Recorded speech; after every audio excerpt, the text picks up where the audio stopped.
ഇനി ആ ഒരു നിമിഷത്തിന് വേണ്ടിയുള്ള കാത്തിരിപ്പിലാണ് ഇവരെല്ലാം തന്നെ ഉള്ളത്. പക്ഷേ ഏറ്റവും പ്രധാനമായി എടുത്തു പറയേണ്ടത് നേരത്തെ ഒരു മൂടിക്കെട്ടിയ അന്തരീക്ഷമായിരുന്നുവെങ്കിൽ ഇപ്പോൾ അത് പൂർണ്ണമായും മാറി. വലിയ വെയിലാണ്, വലിയ ചൂടാണ് ഈ പ്രദേശത്ത് ഉള്ളത്. ഇവിടെ എല്ലാവരും പക്ഷേ വിഷറിയൊക്കെ ആയി, അതോടൊപ്പം തന്നെ തലയിൽ വെള്ളത്തോർത്തൊക്കെ കിട്ടി കാത്തിരിക്കുകയാണ്. 10:30 മണിയാകുന്നതിന് വേണ്ടി ഈ അടുപ്പ് കത്തിക്കുന്നതിന് വേണ്ടിയുള്ള കാത്തിരിപ്പിലാണ് എല്ലാവരും ഉള്ളത്. ചെറിയ വെയില്, ചെറിയ ചൂടൊക്കെ ഉണ്ട്. കൊടയൊക്കെ പിടിച്ചിങ്ങനെ ഇരിക്കുക.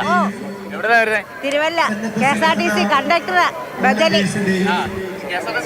അതെ, എവിടെയാ? തിരുവല്ല. അപ്പൊ എപ്പോഴാ എത്തിയത്?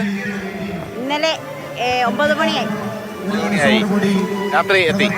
ഒരു സിംഗിൾ ഡ്യൂട്ടി ചെയ്തിട്ടാ വന്നേ. ഡ്യൂട്ടിയും കഴിഞ്ഞിട്ടാണ് ഈ അമ്മ വന്നത്.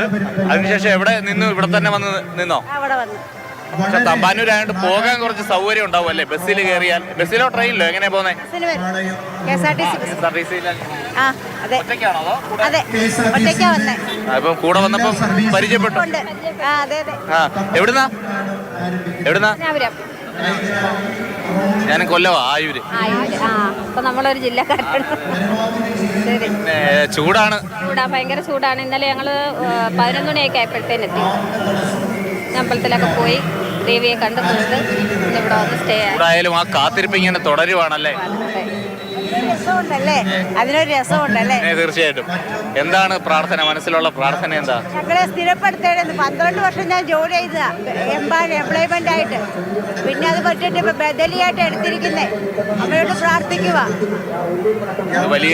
വലിയൊരു പ്രാർത്ഥനയാണ് എന്തായാലും.